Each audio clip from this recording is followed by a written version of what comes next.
იყო და არა იყო რა. იყო სამი მხიარული გოჭი, ერთნაირი ვარდისფერი კუდებით. ნიფ-ნიფი, ნუფ-ნუფი და ნაფ-ნაფი. მთელი ზაფხული მხიარულად გაატარეს. დადგა შემოდგომა და ცოტა აცივდა. მალე ზამთარი მოვა, მოდით, სახლი ავაშენოთ და ზამთარი ერთად, თბილ სახლში გავატაროთ, უთხრა ერთხელ ძმებს ნაფ-ნაფმა. ზარმაც გოჭებს არ უნდოდათ მუშაობა. მოვასწრებთ, ჯერ კიდევ არის დრო, თქვა ნიფ-ნიფმა. როგორც გინდათ, მაშინ მე მარტო ავიშენებ სახლს, თქვა ნაფ-ნაფმა და შრომას შეუდგა. ნიფ-ნიფი და ნუფ-მუფი მთელ დღეებს თამაში ატარებდნენ. ზამთარი კი ყოველ დღე უფრო და უფრო ახლოვდებოდა და როცა გვარიანად აცივდა, ძმებმა მხოლოდ მაშინ დაიწყეს სახლზე ზრუნვა. ნიფ-ნიფმა სახლი ლერწმისაგან ერთ დღეში ააგო. ნუფ-ნუფმაც ახლო-მახლო ტოტებისა და ფიჩხებისაგან აიშენა სახლი. სახურავზე კი გამხმარი ფოთლები დააყარა. როცა მორჩნენ ძმები მუშაობა, გადაწყვიტეს ნაფ-ნაფის სახლი მოენახულებინათ. ნაფ-ნაფი სახლს რამოდენიმე დღე ქვებისაგან და თიხისაგან აშენებდა. მან სახლს მუხის მძიმე კარი ჩამოკიდა და ურდულიც დაადო, რომ მეზობელი ტყიდან მგელს ვერ შემოეღწია. ნიფ-ნიფმა და ნუფ-ნუფმა სახლის დანახვაზე გაკვირვებულმა ერთხმად წამოიძახეს. ეს გოჭის სახლია თუ ციხესიმაგრე? სახლით ციხესიმაგრე უნდა იყოს, უპასუხა ნაფ-ნაფმა. ცოტა ხანში ნიფ-ნიფი და ნუფ-ნუფი უკან დაბრუნდნენ. უცებ მათ დაინახეს ნამდვილი ცოცხალი მგელი. ძმებს ჟრუანტელმა დაუარა და კუდები აუცახცახდათ. საბრალო გოჭები შიშისაგან გაშეშდნენ. ბოროტი მგელი გოჭებს გამოეკიდა, გოჭები უცებ გონს მოვიდნენ და თავთავიანთი სახლებისკენ მოკურცხლეს. ნიფ-ნიფმა პირველმა მიირბინა თავის ლერწმის ქოხთან, ძლივს შეასწრო შინ და მგელს კარი ცხვირწინ მიუხურა. მგელმა სული შეუბერა ნიფ-ნიფის სახლს, სახლის ნარჩენები სხვადასხვა მხარეს გაფრინდა, თითქოს ქარიშხალი დატყდომოდა ტავს. ნიფ-ნიფი მოხერხებულად დაუძვრა მგელს ხელიდან, გაიხცა და უმალ ნუფ-ნუფის კართან მიირბინა. ძმებმა კარის დაკეტვა ძლივს მოასწრეს, რომ მგლის ხმაც მოისმა. ახლა კი ორივეს გადაგსანსლავთ. ნიფ-ნიფმა და ნუფ-ნუფმა შიშით გადახედეს ერთმანეთს, მაგრამ მგელი ძალიან დაღლილი იყო და გადაწყვიტა ხერხი ეხმარა. გადავიფიქრე, გოჭების გასაგონად განგებ თქვა ხმამაღლა, არ შევჭამ ამ გაჩქინებულ გოჭებს. სჯობს სახლში წავიდე. გაიგონე? კითხა ნიფ-ნიფმა ნუფ-ნუფს.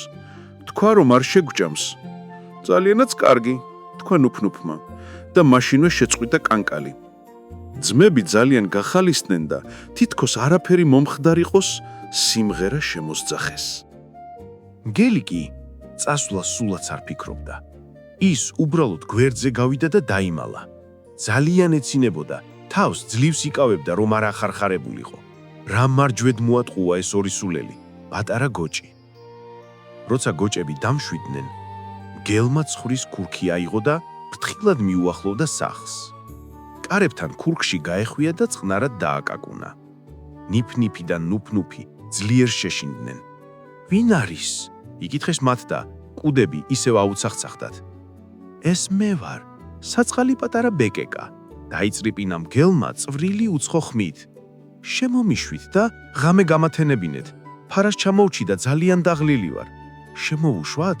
კითხა ძმას კეთილმა ნიფ-ნიფმა. ბეკეკას შემოშვება შეიძლება, ბეკეკა ხომ მგელი არ არის. მაგრამ როცა გოჭებმა კარი გამოაღეს, იქ ბეკეკა კი არა, კბილებდაკრეჭილი მგელი იდგა. ძმებმა სასწრაფოდ მიაჯახუნეს კარები და მთელი ძალით მიაწვნენ, რომ საშიში მხეცი არ შემოვარდნილიყო. მგელი ძალიან გაბრაზდა გოჭების მოტყუება, რომ ვერ შეძლო.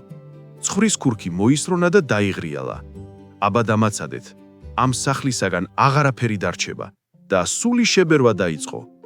სახლი დაიშალა, მხოლოდ კარი იდგა რამოდენიმე ხანი ნანგრევებს შორის. გულგახეთქილი გოჭები თავქუდ მოგლეჯილნი გაიქცნენ. შიშისგან მუხლები ეკვეთებოდათ. ყველა ნაკვთი უკვრთოდათ. ცხვირები გამოუშრათ. ძმები ნაფ-ნაფის სახლისაკენ გარბოდნენ. მგელი უზარმაზარი ნაბიჯებით მისდევდა. გოჭებმა სწრაფად ჩაუქროლეს ვაშლის ხეს ისე, რომ არც შეხებიან. მგელმა კი თავი ვეღარ შეიკავა და პირდაპირ ხეს შეეჯახა. ცოცხალმკვდარი ნიფ-ნიფი და მუფ-ნუფი კი ამასობაში ნაფ-ნაფის სახლთან მიიჭრნენ. ძმამ სახლში შეიყვანა. საბრალო გოჭები ისე შეშინებულიყვნენ, რომ ხმას ვერ იღებდნენ. ნაფ-ნაფი მაშინვე მიხვდა, რომ ძმებს მგელი მოსდევდათ, მაგრამ თავის ქვის სახლში მას არაფრისა ეშინოდა. სწრაფად გადაკეტა ურდული, სკამზე ჩამოჯდა და შემოსძახა. მგელი ჩვენ რას დაგვაკლებს? თითსაც ვერ დაგვაკარებს. რუხი მგელი, ცბიერი, დადის ტყე-ტყე მშიერი. მაგრამ ზუსტად ამ დროს კარზე კაკუნი მოისმა. ვინ არის? შვიდად ჰკითხა ნაფ-ნაფმა. ბევრს ნულაპარაკობ, კარი გამიღე. მოისმა მგელის უხეში ხმა. რას მელაპარაკები? არც ვიფიქრებ, მტკიცედ მიუგო ნაფ-ნაფმა. ასე ხომ? აბა დამაცადე, ახლავე სამივეს შეგსანსლავთ. აბა მიდი, უპასუხა ნაფ-ნაფმა. მან იცოდა, რომ მტკიცე ქვის სახლში არც მას და არც მის ძმებს საშიშროება არ ელოდათ. მაშინ მგელმა ღრმად ჩაისუნთქა და სულის ბერვა დაიწყო.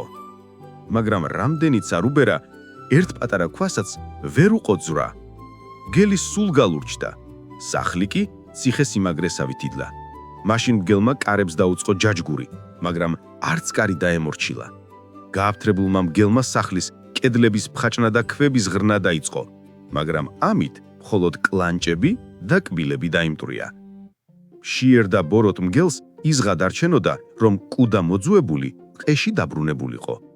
მაგრამ უცებ სახურავზე თვალი მოჰკრა დიდ განიერ მილს. აჰა, აი ამ მილით მოხვდები სახლში, გაუხარდა მგელს.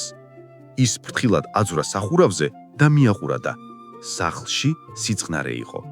დღეს აუცილებლად შევჭამამ გოჭებს. გაიფიქრა მგელმა და მილში ჩაძვრა. მაგრამ როგორც კი მილში ჩასვლა დაიწყო, გოჭებმა ხმაური გაიგეს და როცა ბუხარში ცეცხლზე შემოდმული ქვაბის სახურავზე ჭვარტლი დაიყარა, ჭკვიანი ნაფ-ნაფი მაშინვე მიხვდა, რაშიც იყო საქმე. სწრაფად მივარდა ქვაბს, რომელშიც წყალი დუხდა და სახურავი გადახადა. მობრძანდით, ქვა ნაფ-ნაფმა და ძმებს თვალი ჩაუკრა. ნიფ-ნიფი და ნუფ-ნუფი უკვე სრულიად დაწყნარებულიყვნენ და ბედნიერი ღიმილით შესცქერობდნენ თავიანთ გონიერ და მამაც ძამიკოს. გოჭებს დიდხანს და არ დასჭირვებიათ. გამორულმა მგელმა პირდაპირ აქვარქვარებულ წყალში მოადინა წყაპანი. სიმწრისაგან თვალები შუბლზე აუხდა, თელი კანი დაეფუფკა. საზარელი ბღავილით მგელი უკანა ვარდა სახურავზე. იქიდან ძირს ჩაგორდა, 64-ჯერ გადაკოტრიალდა, ჩარაზულ კარებთანაც გაგორდა და ტყეში მოკურცხლა. სამი ძმა კი, სამი გოჭი შეყურებდნენ და უხაროდათ, რომ ასე მარჯვეთ ასწავლეს ჭყუა ბოროტ ყაჩაღ მგელს. შემდეგ კი თავიანთი მხიარული სიმღერა შემოსძახეს.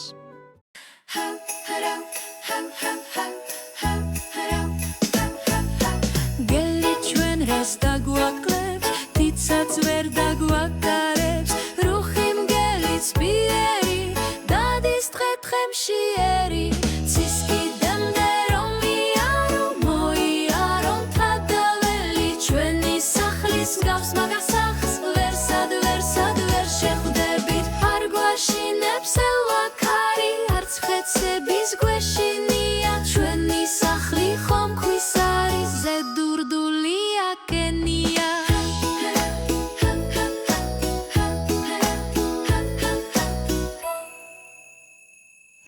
ამის შემდეგ ძმები მეგობრულად ცხოვრობდნენ ერთ ჭერქვეში. აი სულ ეს არის, რაც სამი პატარა გოჭის ნიფ-ნიფის, ნუფ-ნუფისა და ნაფ-ნაფის შესახებ ვიცით. გამოიწერეთ ზღაპარიყოს YouTube არხი.